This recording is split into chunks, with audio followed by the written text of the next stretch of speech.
Olá, hoje vamos trabalhar um gênero textual, que é o relato pessoal. O relato pessoal é um gênero textual que apresenta uma narração sobre um fato ou um acontecimento marcante na vida de uma pessoa. Nesse tipo de texto, nós podemos sentir as emoções, os sentimentos expressos pelo narrador.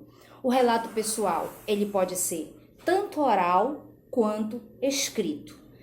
A função desse tipo de texto é entreter e, ao mesmo tempo, ele oferece um conteúdo informativo.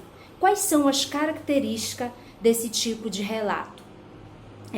O texto ele deve ser narrado em primeira pessoa, já que o narrador ele vai contar fatos que aconteceram consigo mesmo. Então, por isso o relato ele é pessoal, é próprio, é subjetivo do narrador.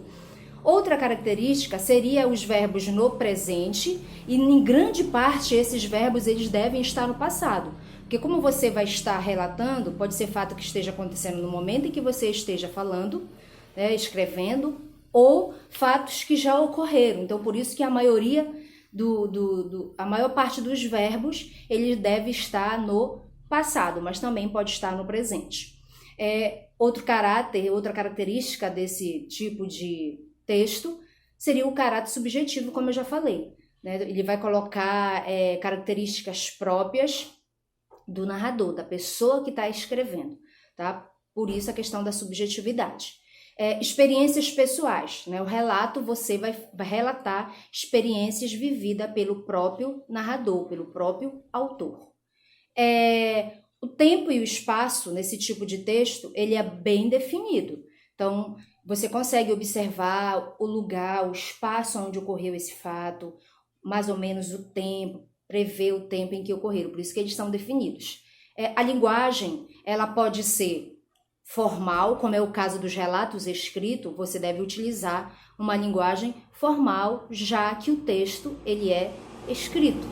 No caso do relato oral, geralmente você utiliza a linguagem informal. Tá certo? O relato, ele é narrativo, porém, ele pode ser descritivo, tá? Vai depender da solicitação aí, de como você vai fazer esse relato.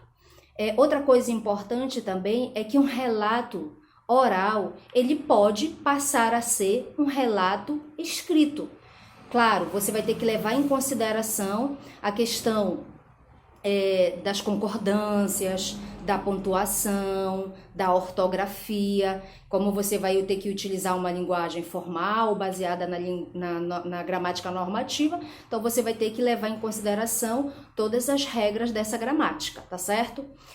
Como nós estamos vivendo nesse período aí de pandemia, e isso nos causa um isolamento social, né, nos tira daquele âmbito de convivência. Então, cada um de nós estamos vivendo uma experiência pessoal. Então, gostaria que todos fizessem um relato pessoal, que esse relato tivesse um título, uma introdução, um contexto, um desfecho sobre a experiência que você está tendo desse isolamento social causado pela pandemia do Covid-19. Tá ok? Então, caneta e papel na mão e bom trabalho a todos.